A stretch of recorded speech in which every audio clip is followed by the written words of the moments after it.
Assalamualaikum warahmatullahi wabarakatuh.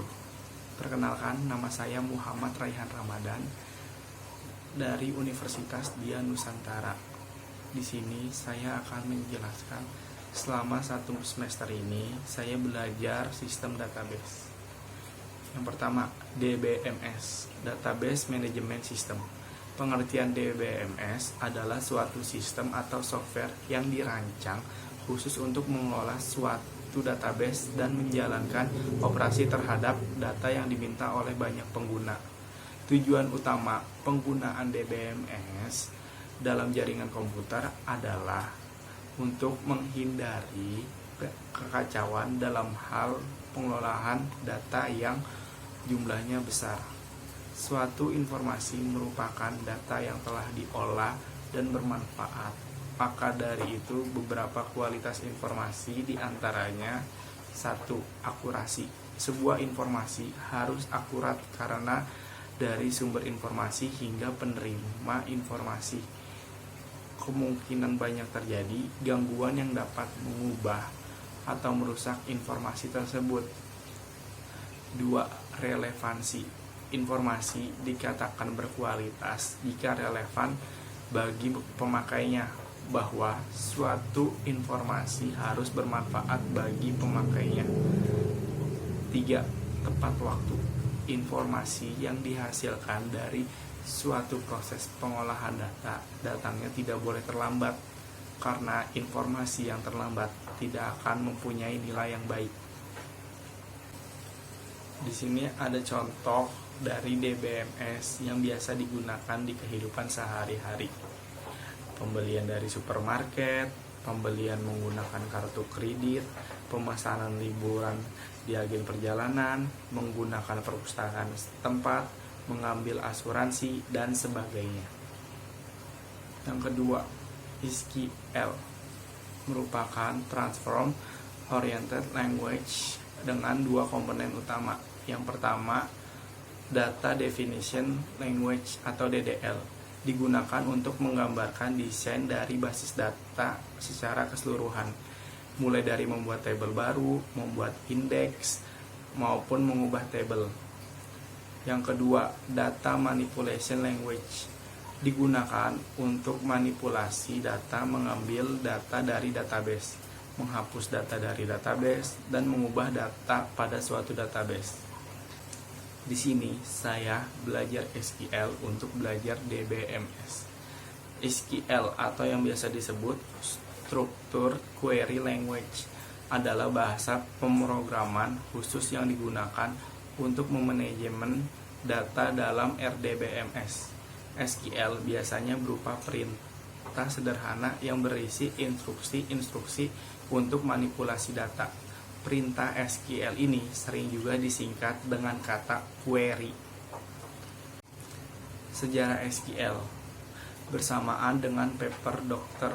Edgar Vickers pada tahun 1969 tentang teori database relasional. Ia pun mengajukan sebuah bahasa yang disebut DSL atau ALPA untuk memanajemen data dalam relational database. Berdasarkan ide Dr. Code ini, beberapa saat setelah itu IBM mencoba merancang bahasa prototipe sederhana DSL atau ALPA yang disebut Square. Pada tahun 1970, tim yang beranggotakan peneliti IBM, Donald D. Chamberlain dan Raymond V. Boyce, mengembangkan Square lebih lanjut menjadi SQL, Structured English Query Language. SQL digunakan untuk mengoperasikan prototipe RDBMS pertama IBM. Sistem R di kemudian hari, SQL berubah menjadi SQL karena permasalahan merek dagang atau trademark dengan sebuah perusahaan pesawat di Inggris yang terlebih dahulu telah memakai nama SQL. SQL cukup mudah dipelajari karena merupakan bahasa non-procedural, cukup menspesifikasikan informasi apa yang dibutuhkan daripada bagaimana mendapatkannya. Pada dasarnya mempunyai format yang bebas. Apa sih pentingnya SQL? 1. SQL telah menjadi bagian dari arsitektur aplikasi seperti arsitektur struktur aplikasi sistem IBM. 2. Merupakan pilihan yang strategis untuk organisasi besar dan berpengaruh. SQL digunakan untuk standar lainnya dan mempengaruhi pembuatan standar lainnya sebagai divisional tool. Contoh standar ISO Information Resource Directory System atau IRDS, standar Remote Data Access atau RDA. Dalam pembelajaran selama ini, saya dapat mengetahui tujuan perancangan database, yaitu 1. Untuk memenuhi informasi yang berisikan kebutuhan-kebutuhan user secara khusus dan aplikasi-aplikasinya. 2. Memudahkan pengertian struktur informasi. 3. Mendukung kebutuhan-kebutuhan pemrosesan dan beberapa objek penampilan, contoh response time, processing time, dan storage space. Ada beberapa komponen dasar basis data. Dalam membuat database harus memiliki komponen dasar.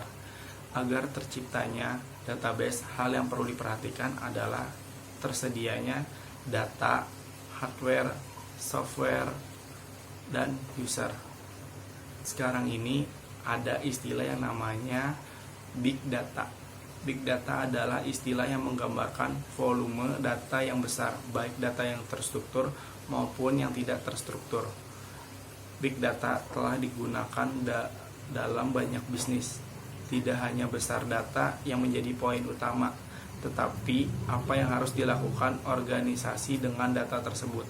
Big data dapat dianalisis untuk wawasan yang mengarah pada pengambilan keputusan dan strategi bisnis yang lebih baik. Ada potensi dari big data. Jumlah data yang telah dibuat dan disimpan pada tingkat global hari ini hampir tak terbayangkan jumlahnya. Data tersebut terus tumbuh tanpa henti. Artinya, big data memiliki potensi tinggi untuk mengumpulkan wawasan kunci dari informasi bisnis. Mengapa sih big data itu penting? Pentingnya big data tidak hanya berputar pada jumlah data yang organisasi miliki, tetapi hal yang penting adalah bagaimana mengolah data internal maupun eksternal. Terima kasih telah menonton video ini. Mohon maaf apabila ada kata-kata yang salah. Wassalamualaikum warahmatullahi wabarakatuh.